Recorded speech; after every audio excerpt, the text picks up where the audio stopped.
বালির শতাব্দী প্রাচীন পুজো হলো এই মা ভদ্রকালীর পুজো। মনসা পুরাণ অনুযায়ী কলিযুগে জাগ্রত থাকবেন শুধুমাত্র কালী ও মনসাই। এই কালীরই অপর নাম কিন্তু মা ভদ্রকালী, অর্থাৎ দশম মহাবিদ্যার একজন।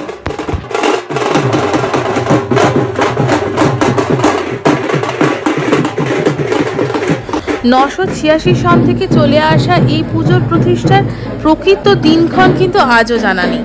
তবে বর্ধমান রাজার সভাপণ্ডিত শ্রী রামনাম চক্রবর্তী মহাশয় এখানে মায়ের বালিকা মূর্তিতে মুগ্ধ এবং আদিষ্ট হয়ে পুজো প্রবর্তন করেছিলেন। কথিত আছে এই পুজোতে শ্রী শ্রী ঠাকুর সীতারাম দাস মহাশয়ও এসেছিলেন।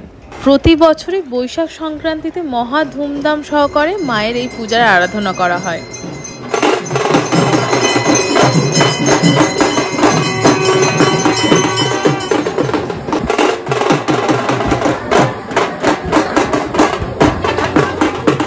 সকালের পূজার শেষে সন্ধ্যাবেলা সন্ধ্যা আরতির সময় এখানে প্রতি বছর ধুনুচি নাচ হয়।